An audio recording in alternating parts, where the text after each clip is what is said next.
The inn was a good one, better than most I'd visited. I spotted the man I was certain must be the owner.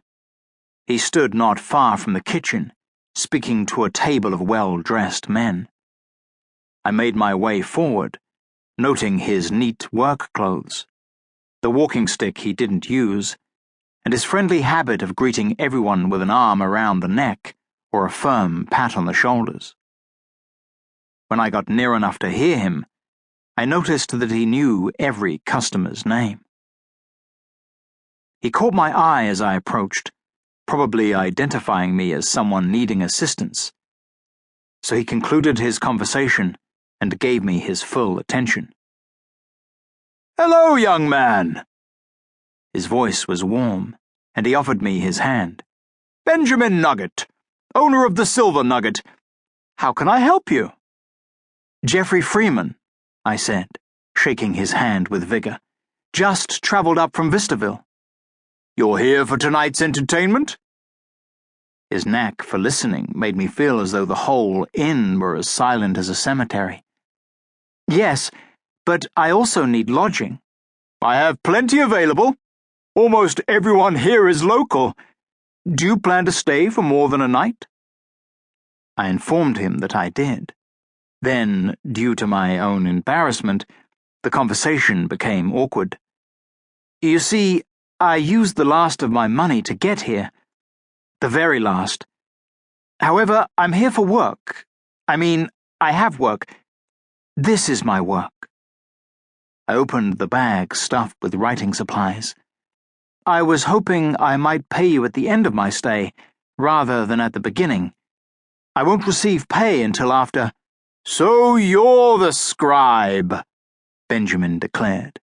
Then he pointed at the bag I carried, filled with paper and ink and pens. "I should have noticed it sooner. Yes, don't worry about a thing. I'd been told you were coming, but it slipped my mind. I'm certain I even saved you a place to sit."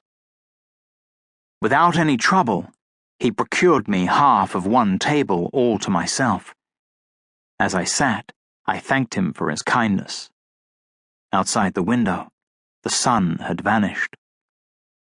I searched in vain for a clock, though I knew it had to be nearly time for the entertainment to begin.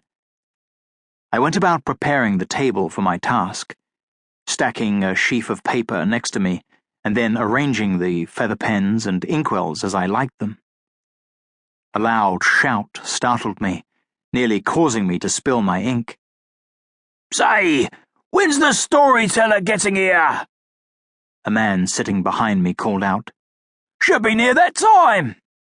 "Any moment now," Benjamin responded smoothly.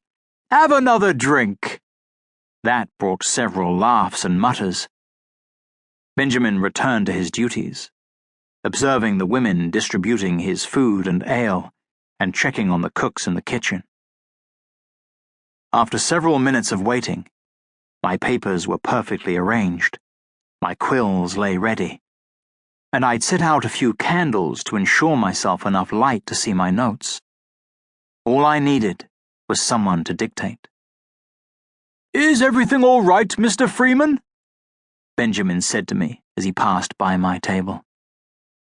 I could see sweat forming on his brow, and his eyes kept flitting to the door. I smiled sympathetically. "Perhaps I should ask you the same thing." He forced a small chuckle and looked around the tavern. "In a few more minutes, I'll be handing out free rounds and apologizing for the absence of my distinguished guest." He took out a modest cloth from his pocket, wiped the perspiration from his forehead, and excused himself. He ran about offering apologies for the delay and trying to put off the moment of surrender as long as possible.